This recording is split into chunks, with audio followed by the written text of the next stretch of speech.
नमस्कार, राम राम देवियों सज्जनों। मेरा नाम रोशन है और दी सान्या शो में आपका स्वागत है। महाशिवरात्रि के पर्व पर हमारी एक अनूठी पहल जारी कर रहे हैं, जिसमें देवी सान्या टिकारिया जी, जो एक डॉक्टर हैं, छतरपुर मध्य प्रदेश से, आयुर्वेदिक विभाग से, जो कि कवित्री भी हैं, और उनके साथ अन्य अतिथियां भी जुड़ेगी। और इसी का शुभारंभ के लिए प्रथम अतिथि हैं षष्ठी श्रीवास्तव जी, जो कि जमशेदपुर से हैं और इंजीनियरिंग की छात्रा हैं और कवियत्री हैं, कविताएं करती हैं।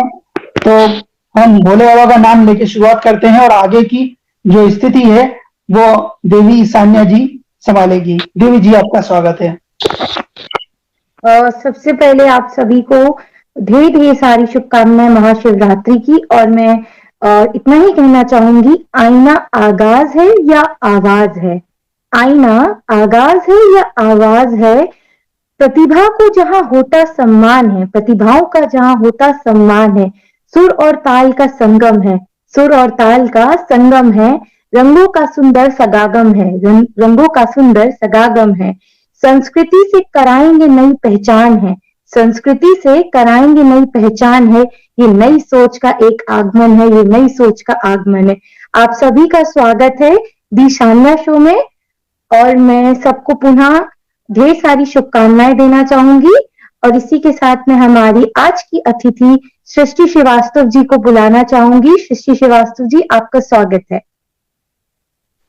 बहुत बहुत शुक्रिया सान्या दी, आपने मुझे इनवाइट किया। साथ ही रोशन जी का भी मैं बहुत ही आभारी हूँ, उन्होंने मुझे मौका दिया। तो सृष्टि जी, हम सब वैसे तो आपके बारे में जानते, बट कुछ चीजें ऐसी है जो हम नहीं जानते, तो कुछ आप अपने बारे में बताइए, फिर उसके बाद से हम ये कार्यक्रम को आगे बढ़ाएंगे। जी, जैसा कि आप सब जानते हैं, मेरा नाम सृष्टि श्रीवास्तव है और मैं जमशेदपुर झारखंड से रहने वाली हूँ। एज अ प्रोफेशन मैं अभी इंजीनियरिंग की स्टूडेंट हूँ, final year, Jharkhand university of technology से मेरा इंजीनियरिंग कर रही हूँ। और राइटिंग फील्ड में मैं लास्ट 3 इयर्स से हूँ। मैंने अपना फर्स्टली मैंने डायरी लिखना स्टार्ट किया था और उसके बाद मुझे रोशन जी मिले। रोशन जी ने मेरी पोइट्री को सराहा, जिसके वजह से आज मैं आप सबके साथ यहाँ जुड़ी हुई हूँ। वरना मुझे उतना पोइट्री का ज्ञान नहीं था। मैं लिखती थी लेकिन मुझे समझ नहीं आता था कि मैं डायरी लिख रही हूँ, पोइट्री लिख रही हूँ या शायरी लिख रही हूँ। लेकिन आज रोशन जी के वजह से ही मुझे बहुत सारे प्लेटफॉर्म से जुड़ने का मौका मिला, जहां मुझे सीखने का मौका मिला। और आज इनके वजह से ही मैं एक पोइट्री हो चाहे शायरी हो, मैं इसके बीच फर्क कर पाती हूँ। तो इतना ही मेरे बारे में। अभी तो और कुछ वैसा बताने लायक है नहीं। नहीं, इतना नहीं। वैसे भी तो मैं आपके लिए ना चंद लाइनें कहना चाहूंगी, क्योंकि मैं आपकी पोइट्रीज पढ़ती रहती हूँ, शायरियां सुनती रहती हूँ। और जैसा कि आपने बताया कि रोशन जी आपको हमेशा, रोशन जी इन शॉर्ट हम सबकी जिंदगी में रोशनी लेकर आए हैं। बाकी मैं आपके लिए सिर्फ चंद लाइनें कहना चाहूंगी। सुबह लिखता हूँ, शाम लिखता हूँ, सुबह लिखता हूँ, शाम लिखता हूँ, वो कलम भी दीवानी हो जाती है जब जब मैं तेरा नाम लिखता हूँ, जब जब मैं तेरा नाम लिखता हूँ। तो इसी के साथ हम आपसे ढेर सारी बातें करेंगे, आपके बारे में जानेंगे, कुछ क्वेश्चन आंसर्स खेलेंगे, बहुत सारी मस्ती करेंगे। उससे पहले हम चाहेंगे आपकी कुछ प्यारी सी, जो आपकी आज तक की सबसे अच्छी रचना, वो आप हमारे श्रोताओं तक पहुंचाएं। तो सृष्टि जी, हम सब सुनना चाहेंगे। तो आज जैसे सब जानते हैं कि महाशिवरात्रि का दिन है, तो आज इस भोले बाबा से स्टार्ट करते हैं। तो 4 लाइनें हैं कि शिव की बनी रहे आप पर छाया, महादेव की बनी रहे आप पर छाया, पलट दे जो आपकी काया, मिले आपको वो सब जीवन में, मिले आपको वो सब जीवन में जो कभी किसी को ना है पाया, जो कभी किसी ने ना हो पाया। बहुत बहुत शुक्रिया। करी तपस्या शक्ति ने उसका फल पाया था, करी तपस्या शक्ति ने उसका फल पाया था, महादेव का साथ पाकर महाशिवरात्रि का दिन बनाया था। थी ना कोई समानता दोनों में, थी ना कोई समानता दोनों में, किंतु मन एक हो आया था। जिन हाथों में आग बसी थी, जिन हाथों में आग बसी थी, उसने शक्ति का मांग सजाया था, उसने शक्ति का मांग सजाया था। हम भक्त हैं उस महादेव के, हम भक्त हैं उस महादेव के, जिसने प्रेम का असल मतलब बतलाया था। शिव शक्ति जब एक हुए तो ये पावन महाशिवरात्रि का त्योहार आया था, ये पावन शिवरात्रि का त्योहार आया था। बहुत बहुत शुक्रिया। तो जैसा कि आप सब जानते हैं कि मैं फेमिनिज्म पे लिखती हूँ, तो मैंने कुछ दिन पहले ही एक छोटा सा लिखा था कि अस्तित्व एक, रूप अनेक। जैसा सब जानते हैं कि रूप अलग अलग होती है नारी की, कभी वो माँ बनती है, कभी बेटी बनती है, तो कभी किसी की औरत बनकर अपना हर फर्ज निभाती है। तो उसी पे मैंने लिखा है, लोगों ने कमजोर बताया जिसे, लोगों ने कमजोर बताया जिसे, आज वो पुरुषों के कदम से कदम मिलाती है। थक जाता है जमाना लेकिन आराम कहाँ वो कर पाती है, आराम कहाँ वो कर पाती है। घर हो या दफ्तर, दोनों जगह ही अपनी जिम्मेदारियों को बखूबी निभाती है। घर हो या दफ्तर, दोनों जगह ही अपनी जिम्मेदारियों को वो बखूबी निभाती हैं। एक गिलास पानी की आस भी वो किसी से ना लगाती है, एक गिलास पानी की आस भी वो किसी से ना लगाती है। वो स्त्री ही है जो एक होते हुए भी अपने अनेक रूप को दर्शाती है, अपने अनेक रूप को दर्शाती है। समाज ने जकड़ी पांव जिनके, अपने बच्चों को वो आजादी भरे उड़ान उड़ना सिखाती है। कष्ट में रहकर भी वो सबके लिए बड़े प्यार से खाना बनाती है, बड़े प्यार से खाना बनाती है। गर भोजन स्वादिष्ट हो तो, गर भोजन स्वादिष्ट हो तो प्रोत्साहन नहीं मिलता है, लेकिन एक छोटी सी कमी हो जाने पर कितने ताने वो सुन जाती है, कितने ताने वो सुन जाती है। जी हाँ, वो स्त्री ही है जो सब कुछ सहकर भी हर पल मुस्कुराती है, हर पल मुस्कुराती है। पढ़ने पर रोक जिसके लग गए, पढ़ने पर रोक जिसके लग गए, वो अपने बच्चों की पहली गुरु कहलाती है, अपने बच्चों की पहली गुरु कहलाती है। 9 महीने तकलीफ रहकर सहकर एक जान को दुनिया में लाती है, 9 महीने तकलीफ सहकर एक जान को दुनिया में लाती है और नाम उसके पिता का दे जाती है। जी, वो एक स्त्री ही है जो खुद को कभी महान ना बतलाती है, जो खुद को कभी महान ना बतलाती है। मायका हो या ससुराल, मायका हो या ससुराल, परिवार की खातिर अपने अरमानों को कुचल जाती है। जिंदगी तो उसकी होती है, पर सुकून से वो कहाँ जी पाती है, पर सुकून से वो कहाँ जी पाती है।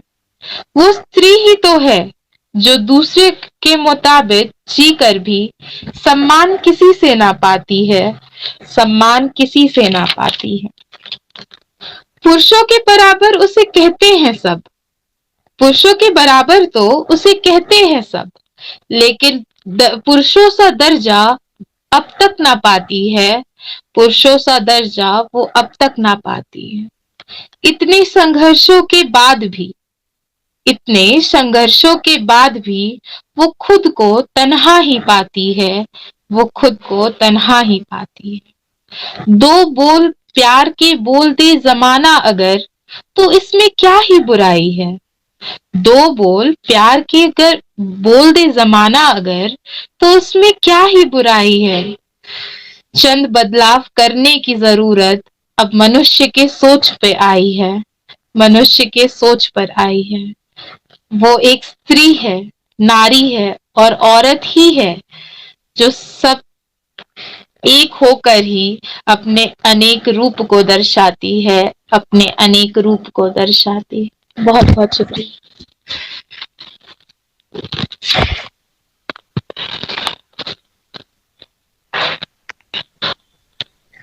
सबसे पहले तो मैं यही कहना चाहूंगी, आपने जो एक नारी का जीवन पूरा प्रतिबिंब करके जो कागज पे उतारा है, बहुत बड़ी बात है। इतने अच्छे शब्दों से, इतने गहरे, मतलब कम शब्द, छोटे शब्द और इतनी गहरी बात को कहना। मैं हमेशा से कहती हूँ, मैं आपकी बहुत बड़ी फैन, क्योंकि मैं आपकी ऐसे पोइट्रीज वगैरह पढ़ती रहती हूँ, कविताएं, रचनाएं। बहुत बड़ी बात है एक नारी के जीवन में लिखना। और मैं निशब्द हूँ, लेकिन फिर भी एक इतना ही कहना चाहूंगी संसार की तरफ से कि कहते हैं ना, अगर नारियां ना हो तो संसार में कुछ भी नहीं है। कुछ उसके भी लिए नहीं। मैं इतना ही कहना चाहूंगी, तू वो, मैं शून्य हूँ, तेरे बिना मैं शून्य हूँ। तू वो रक्त जो कभी ना भर सके, वो तू रक्त स्थान है। मतलब स्त्रियों के बिना कल्पना नहीं की जा सकती, नारियों के बिना कि क्या जीवन होगा। उसके बाद भी इतनी सारी चीजें हैं जो स्ट्रगल करने पड़ते हैं। तो आपने जिस तरीके से उसको लिखा, बहुत मजा आया। और सबसे बड़ी बात, ऐसे टॉपिक लिखने के लिए सबसे बढ़िया बहुत हिम्मत चाहिए पड़ती है। तो बहुत अच्छा आपने लिखा, मजा आया आपसे सुन के। अच्छा, मेरे शुक्रिया। जहन में ना आपसे एक सवाल आ रहा है, मैं पूछना चाहूंगी आपसे। जैसे आपने लिखा, दी नारी पे लिखा, और आपकी बहुत सारी ऐसी रचनाएं हैं। तो मैं आपसे ये पूछना चाहूंगी, ये सबके मन में सवाल आता है, क्योंकि लिखते बहुत सारे लोग हैं, पर हर कोई ना राइटर नहीं बन पाता। तो आपके हिसाब से एक राइटर में क्या क्या खूबी होनी चाहिए? और सबसे पहले तो मैं ये जानना चाहूंगी। मेरे हिसाब से भी आप राइटर तभी बन सकते हो जब आप दूसरों की दुख को समझ सकते हो। आप कुछ भी लिखने के लिए, चाहे वो कोई भी टॉपिक हो, आप जब तक उस इंसान की या उस वस्तु की भावनाओं को नहीं समझेंगे, तब तक आप उस चीज को कागज पर उतार नहीं पाएंगे। और ऐसे बिल्कुल। लिखते सबको ही है, लेकिन ज्यादातर लोग अपने बारे में या अपनी फीलिंग्स लिखते हैं। और मेरे हिसाब से राइटर, वो एक अच्छा राइटर वो होता है जो हर परिस्थिति को लिख पाता है, बिल्कुल। जो हर परिस्थिति को अपने अंदर ढाल कर उसे एक शब्द में एक अच्छा लय देकर उसे जी जी प्रस्तुत करता है दुनिया के सामने। जी।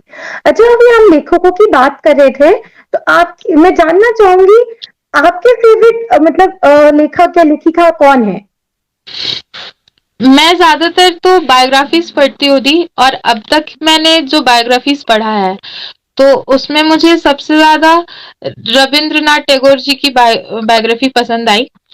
ऐसे मैं अगर रियलिटी बताऊं तो मैं कभी बुक्स पढ़ती नहीं, मतलब जी बहुत ही रेयर केस में। मेरे में ये टैलेंट कहाँ से आया मुझे भी नहीं पता है, क्योंकि मैं बुक्स पढ़ती हूँ तो सिर्फ टेक्निकल, मतलब स्टडीज रिलेटेड बुक्स पढ़ती हूँ, या तो लव स्टोरीज ज्यादा पसंद करती हूँ।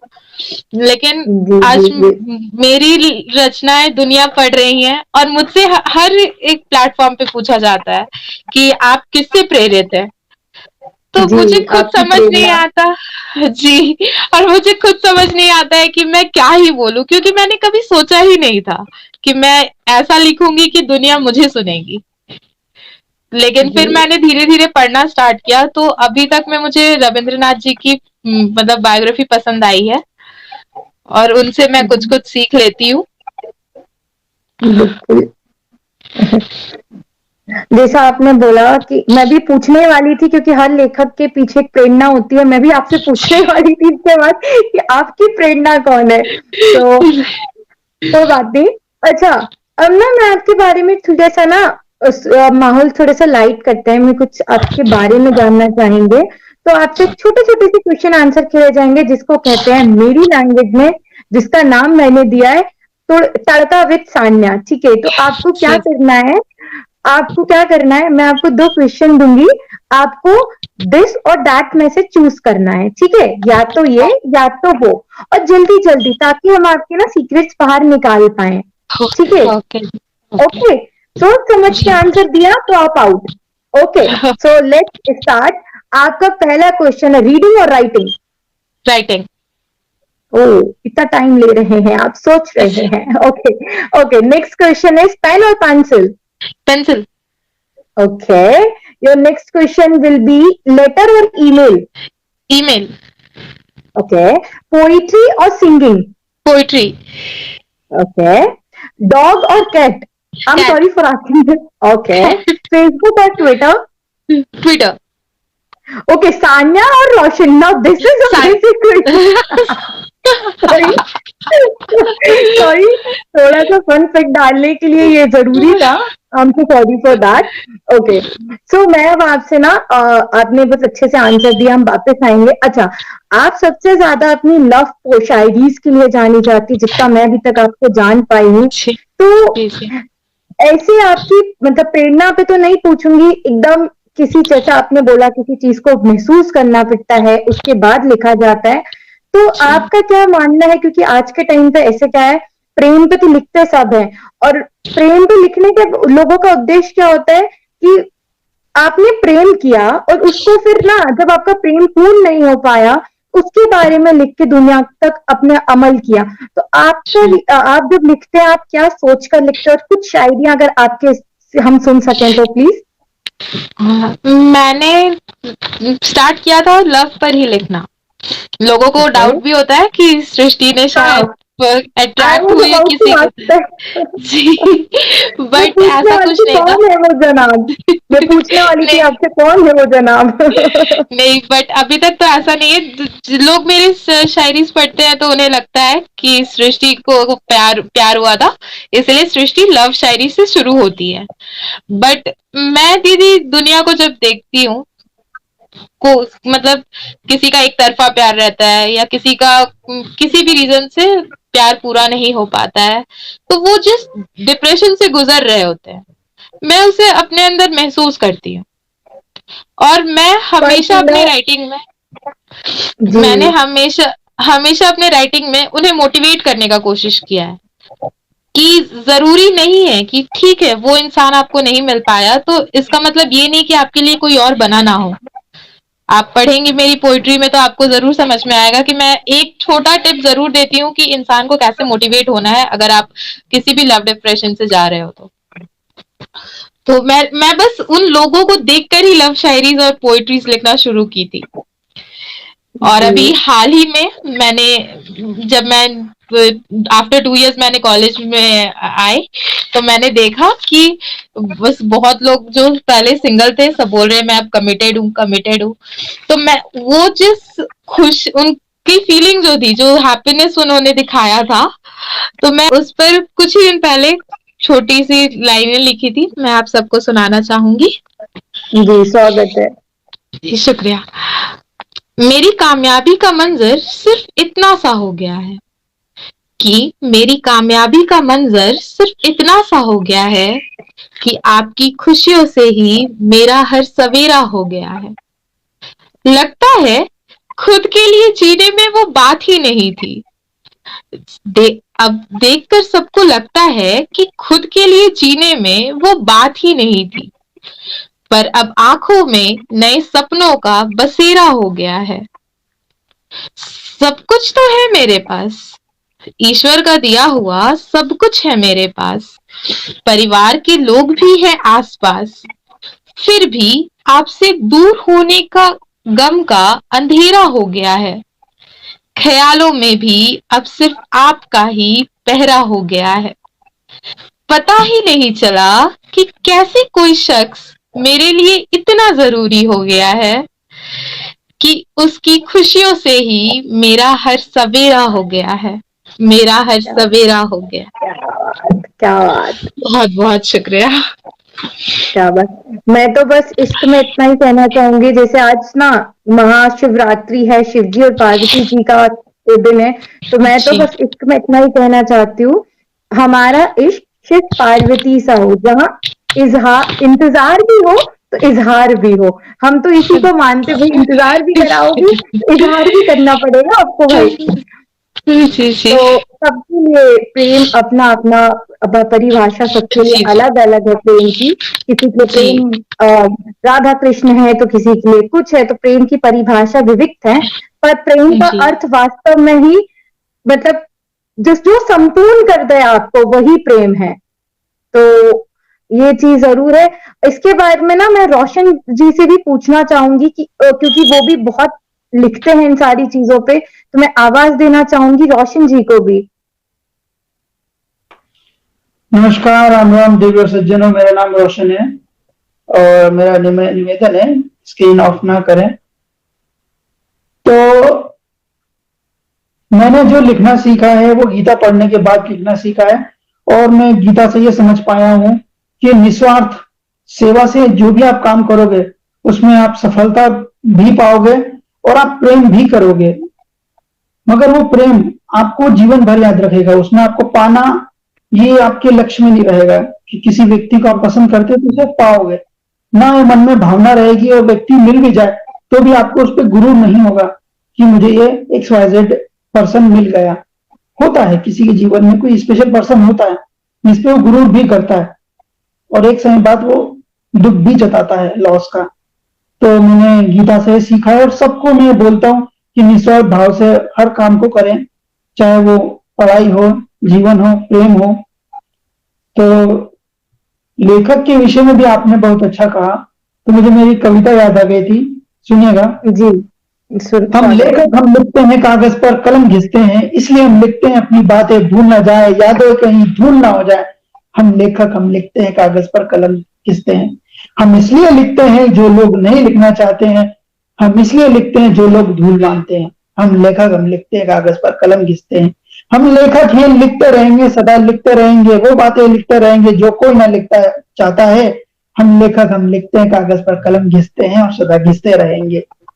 तो लेखक का काम है लिखना और रचनाएं हमेशा जीवित करती है इंसान को, और रचनाएं समय से परिवर्तन होती है, शब्दों का भी परिवर्तन होता है, मगर निस्वार्थ भाव से लिखी गई कोई भी रचना हर युग में प्रचलित होती है। जैसे इसे रचना तो नहीं कह सकते पर श्री कृष्ण जी का संवाद है ये कि श्री कृष्ण जी से किसी ने कहा कि प्यार का क्या मतलब होता है, तो श्री कृष्ण जी ने एक लाइन में जवाब दिया, जहां मतलब होता है वहां प्यार हो नहीं सकता। तो ये जीवन है, हमें निस्वार्थ भाव से ही सब कर्म करना होता है और लिखना भी निस्वार्थ भाव से है, क्योंकि मेरा ऐसा मानना है कि एक गृहिणी और एक कविता करने वाला व्यक्ति, दोनों ही व्यक्ति अपने कार्य में कभी भी क्रेडिट नहीं पाता। जैसे देवी जी ने षष्ठी जी ने बताया कि एक गृहिणी मेहनत करने के बाद भी क्रेडिट नहीं मिलता और बदनामी भी मिलती है, गलती हो तो और नहीं हो तो गलती बदनामी मिलती ही है। तो कवि और एक गृहिणी कितना भी अच्छा अपना कर्म में ध्यान दे, मगर उनको क्रेडिट कब मिलता है, जब उनकी अनुपस्थिति हो, जब उनकी कीमत खत्म होती है। हम कहते हैं कि मम्मी का हाथ का खाना अच्छा नहीं लगता, मगर जब हमारी शादी हो जाती है तो हमें मम्मी का हाथ का खाना अच्छा लगता है, ना कि पत्नी के हाथ का खाना। बता रहा हूँ, पुरुषों की ये टेंडेंसी नहीं है, ये सच है। और आप बेबियां हैं, आप भी अपने हाथ का खाना जब बनाओगे ना आफ्टर मैरिड तो आपको मजा नहीं आएगा, और जो आपकी मम्मी का खाना खाओगे कभी भी तो आप तारीफ करते जाओगे। ये आपकी इवन बीवी है। यहाँ हॉस्टल में भी मैं भी पढ़ रही हूँ तो मैं इस बात से रिलेट कर पाई रोशन जी की कि मतलब मम्मी जब खाना देती थी तो लगता था क्या मम्मी तुम दिन एक ही चीज बनाती हो डेली, लेकिन आज उसी एक रोटी के लिए भी यहाँ पे तरस जाना पड़ता है, या खुद से बनाओ तो मिलेगा या तो बाहर का खाना पड़ता है। तो मैं रोशन जी के इस बात से रिलेट कर पाई। और सबसे माँ बड़ी तो अक्सर ना अक्सर माँ अक्सर क्या करती है ना, एक रोटी में एक रोटी छुपा कर रख देती है, वो जानती है बच्चे की भूख क्या है। और खुद से खाने में तो ये होता है ठीक है आलस कर जाते थे, इसलिए तो कहते हैं माँ का प्यार ना कोई कम उसका तो वो तोड़ ही नहीं है कोई। हॉस्टल की एक बात ये भी अच्छी रहती है, जैसे षष्ठी जी के साथ कभी अनुभव किया होगा, अगर आपकी कोई भी लोकल फ्रेंड्स की आप किसी उनके घर जाओगे, उनके तो मम्मी का हाथ का खाना खाओगे तो आंसू जरूर आते हैं। बिल्कुल ये वो समझते हैं कि मैंने भी देखा है चीजें, जी। और बार बार खाओगे तो फिर अगली बार नहीं जाओगे, आंसू आते हैं फिर। और फिर मम्मा का डायलॉग भी मिलता है प्यार से, जब हम बोलते हैं ना मम्मी का याद आ रही तो मम्मी का क्यों समझ में आ गया। हर माँ का प्यार ऐसे होता है, जब हम नहीं हो मतलब माँ पास होती है ना तो हम ऐसे सोचते हैं, बट जब दूर होता है ना तो हमें असल में ये महसूस होता है कि हम कितनी ममता की छाव में रहा करते थे, कि हाँ हर चीज से बचाकर वो माँ रखती है। तो ये सारे तो पल हैं जो जिंदगी भर ऐसे कहते हैं ना कि चलते रहते हैं। बाकी आप दोनों को थोड़ा सा ना, मैं ऑडियंस को भी ट्विस्ट देती हूँ, आप दोनों को भी, यहाँ दो दो इतने अच्छे अच्छे हमारे पास लेखक लोग बैठे हुए हैं, तो अब आपके साथ में एक छोटा सा क्विक रैपिड गेम खेलते। इसमें आपको क्या करना है, मैं एक शब्द बोलूंगी, आपके मन में जो भी उससे शब्द से रिलेटेड चीज आए वो आप दोनों को बोलना है। जैसे मैं बोलूं प्रेम, तो जो भी आपके मन में थॉट आए, जैसे राधा कृष्ण, आप, तुम, कुछ भी एक शब्द में आंसर देना है। खेलें हम इसको? क्या बोलते हैं रोशन जी? जी बिल्कुल बिल्कुल। चलिए, तो आपका पहला शब्द आपकी स्क्रीन पे ये रहा। आपका पहला शब्द है आकाश। बारिश। गंगा। ठीक है, आप दोनों आउट हो गए, ये प्राइज मेरा हुआ। इतना सोचने का थोड़ी होता है, इतना सोचने का थोड़ी होता है। जल्दी जल्दी जो भी थॉट है आपके मन में। चलो, आपका दूसरा शब्द है बनारस घाट। आरती। नहाना। ओके, आरती। आपका तीसरा शब्द है अजान। अल्लाह। नहीं पाया, सॉरी सुन नहीं पाया। अजान, अजान। अजान। शोर। ओके, मजा नहीं आ रहा, आप लोग बहुत सोच सोच के खेल रहे हो, और ऐसे खेलोगे तो कैसे मजा आएगा। जल्दी जल्दी जल्दी जल्दी, हमें आपके सीक्रेट बाहर निकालने हैं। आप लोग बहुत इंटेलिजेंट हो, मैं भूल गई, ये लेखक लोग हैं, अपने अपने राज जहन में दबा के रखते हैं। Okay, your next word will be मोहब्बत। जीवन। परिवार। Okay, your next word will be दोस्ती। आप। ओ वाओ, वहां पर मैं रिजेक्ट होता हूँ मैं। हाँ, तो इस गेम को जीतने वाली है, और तो मैं जीत रही हूँ क्योंकि आप लोग ने ना उसको अच्छे से खेला ही नहीं, बट कोई बात नहीं। ये लेखक लोग हैं, मैं पुनः बोलूंगी, लेखक लोग अपने जहन में अपनी सीक्रेट छुपाए बैठे होते हैं, ये नहीं बताएंगे कि कितने टूटे और औरों को हंसाते रहते हैं। तो ये एक लेखक की सबसे बड़ी बात होती है, जो यहाँ के सिद्ध किया भी रोशन जी और सृष्टि जी ने। तो कोई बात नहीं, हम इतनी जल्दी आपका पीछा नहीं छोड़ेंगे। एक बात ये लेखक के बारे में, ये जो भी लिखता है वो इस जी। प्रकार से कभी नहीं लिखता कि उसका नुकसान किसी के प्रति पहुंच जाए। इसलिए कुछ बातें होती हैं जो अच्छी लगती है, दर्द बाहर निकालती है, मगर वो दुनिया के लिए घातक हो सकती है।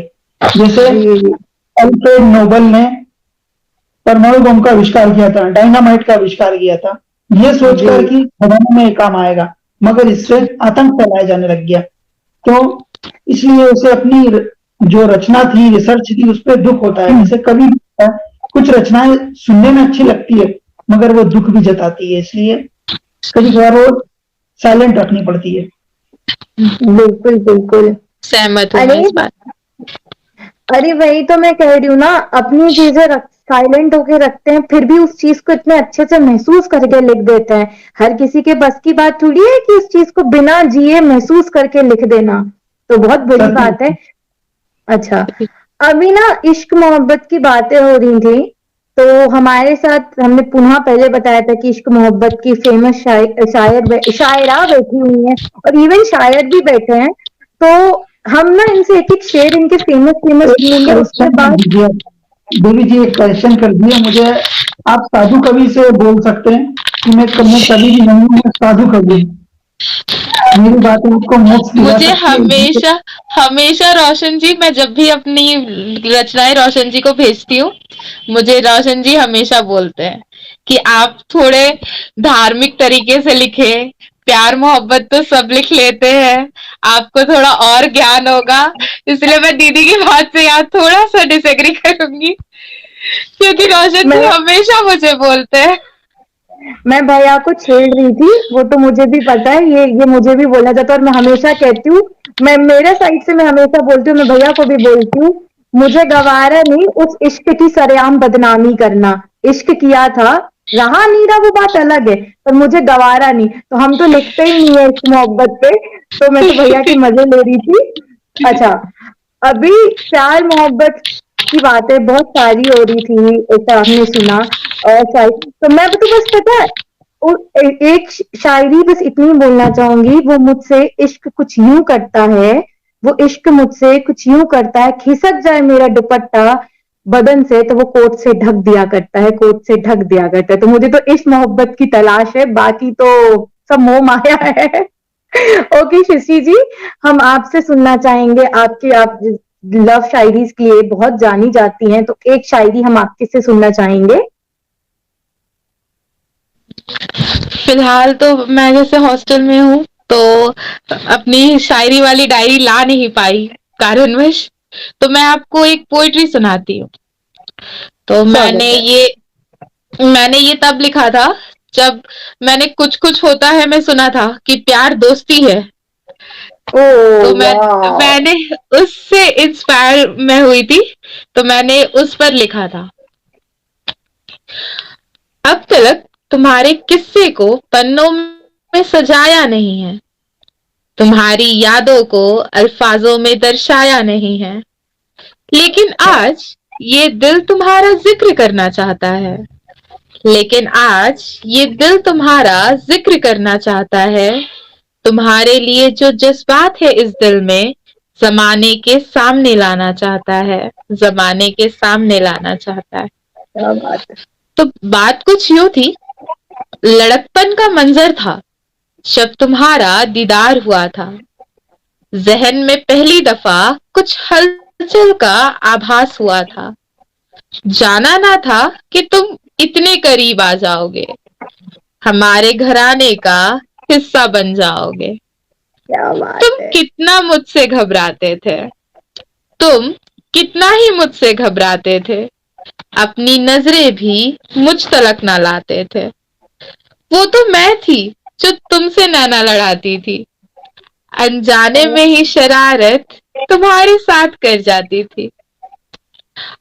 एक आध मर्तबा मुझसे कुछ कहने आए थे, मुझे याद है, एक आध मर्तबा मुझसे कुछ कहने आए थे, हिचक और शर्म के मारे कुछ ही शब्द बोल पाए थे। मेरा नाम भी तुम्हारे अधरों तक आता ना होगा, लेकिन तुम्हारे बारे में मैंने पूरे मोहल्ले को बतलाया होगा।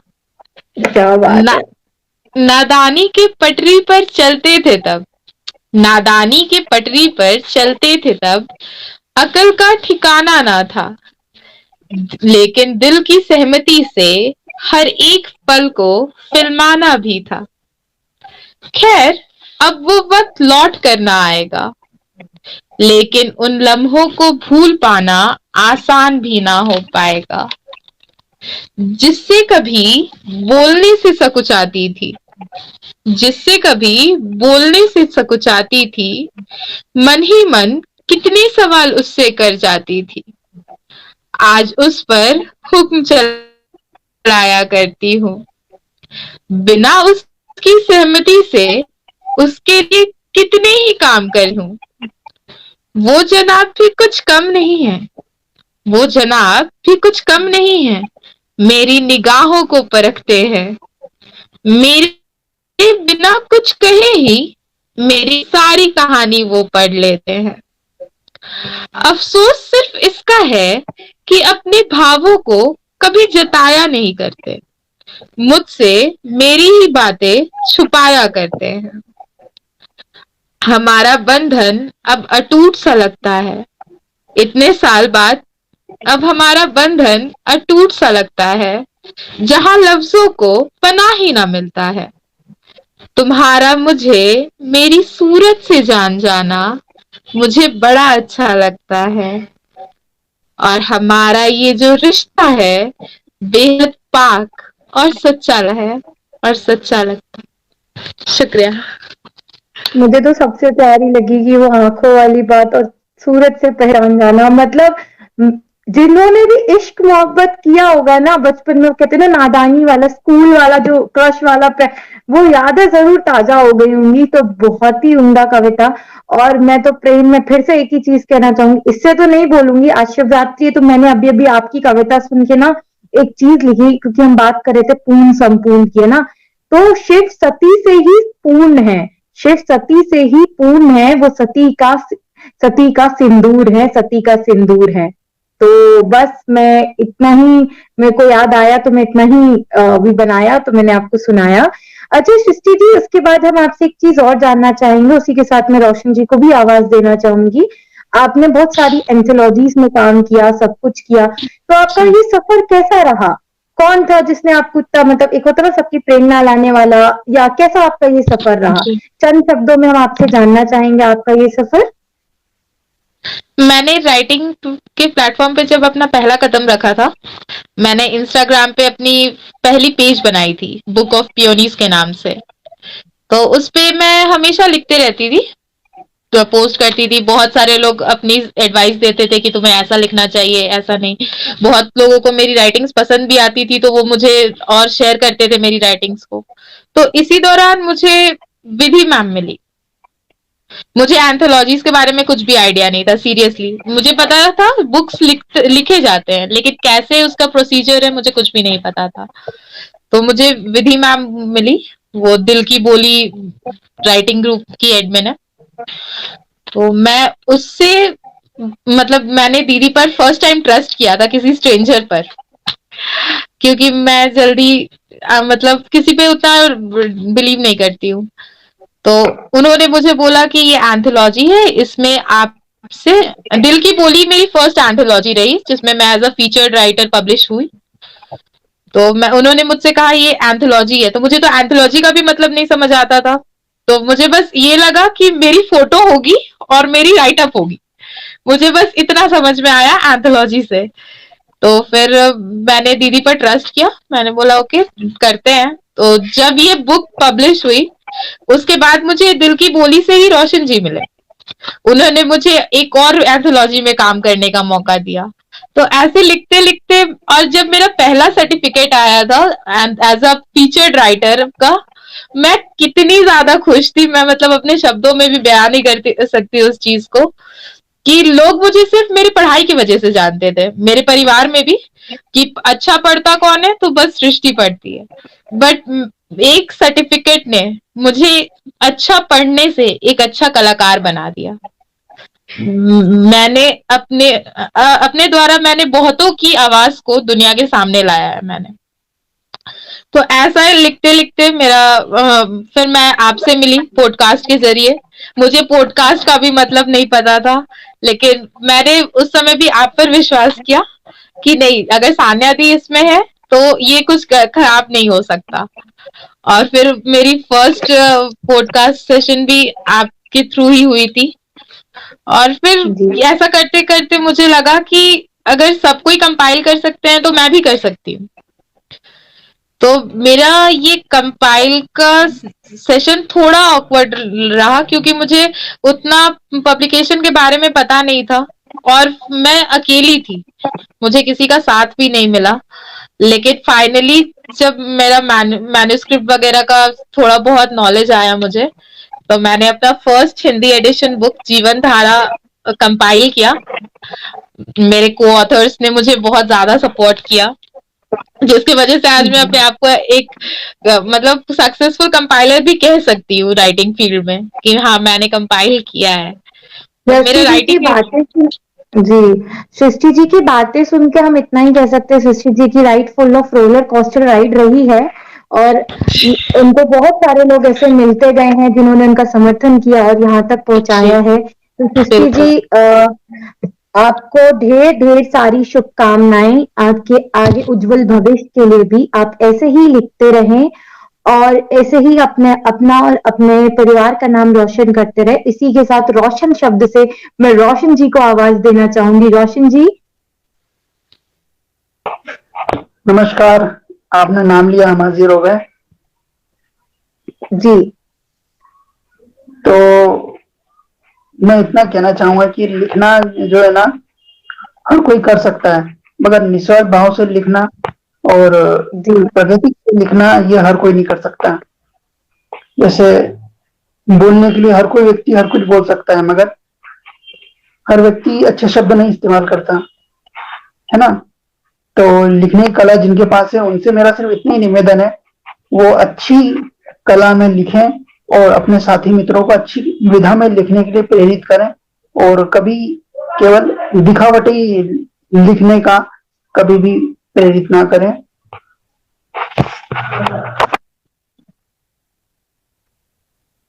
जी।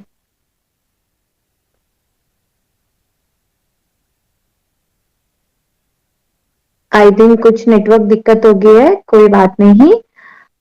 मैं तो जितने राइटर हमारे साथ जुड़े हैं, मैं सभी से कहना चाहूंगी, आप सब लिखते रहिए। लिखना बहुत बड़ी बात है, गॉड गिफ्टेड है, तो आप सब लिखते रहिए, प्यार से मुस्कुराते रहिए। और जैसा मैं हमेशा कहती हूँ, जिंदगी में गम किसके पास कम है, इसलिए हंसते रहो, मुस्कुराते रहो, क्या पता कल हो ना हो। तो इसलिए हंसते रहना चाहिए, मुस्कुराते रहना चाहिए, गुनगुनाते रहना चाहिए, और सबसे बड़ी बात लिखते रहना चाहिए। और इसी बात पर अगर आप सब लिखते हैं और आप भी हमारे शो का हिस्सा बनना चाहते हैं, आप भी चाहते हैं आपकी जर्नी लोगों तक पहुंचे, आपकी जो रचनाएं और आपका ये सफर कैसे शुरू आप चाहते हैं अगर लोगों तक पहुंचना, तो सब्सक्राइब कीजिए हमारा चैनल और हमारे साथ जुड़े रहिए। और सृष्टि जी, आपको ढेर ढेर सारी शुभकामनाएं आपके उज्जवल भविष्य के लिए पुनः मैं देना चाहूंगी। और आपको जाते जाते बस इतना ही कहना चाहूंगी, आप इतना अच्छा लिखते हो, इतना प्यारा प्यारा लिखते हो, लिखना कभी बंद मत कीजिएगा। ढेर सारी शुभकामनाएं आपके उज्जवल भविष्य के लिए। बहुत बहुत धन्यवाद दी।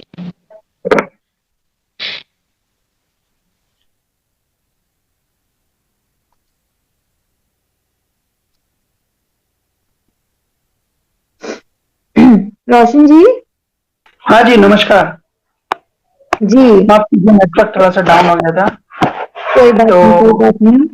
कार्यक्रम अति उत्तम रहा और पहले संस्करण के हम और षष्ठी जी हिस्सा रहे। हम आपको आभार व्यक्त करते हैं और हमेशा लिखते रहेंगे, ये वचन देते हैं।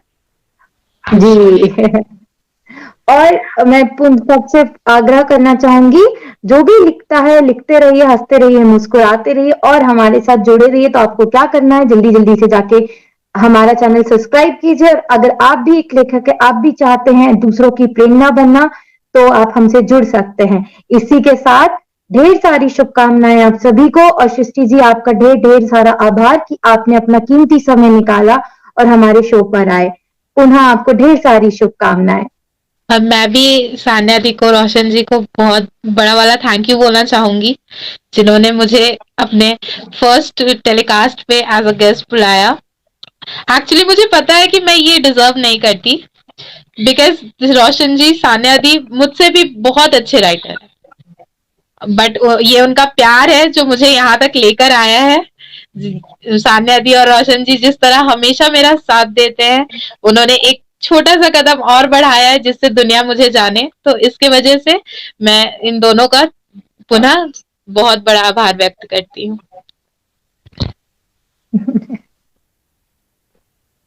चलने की समापन की घड़ियां आ चुकी हैं। ऑल्दो हमारा मन नहीं है आपसे बिछड़ जाने का, पर हम फिर से मिलेंगे। जाते जाते इतना ही कहना चाहेंगे, चलती का नाम जिंदगी, इसलिए हंसते रहो, मुस्कुराते रहो और ढेर ढेर सारा प्यार और अपने शब्दों की कलम से जादू बिखेरते रहिए। सो धन्यवाद आप सभी का कि आप सभी हमारे साथ दी सान्या शो के फर्स्ट शो पे, फर्स्ट टेलीकास्ट का हिस्सा बने। ऐसे ही अपना प्यार, आशीर्वाद हमारे साथ बनाए रखिए। नमस्कार।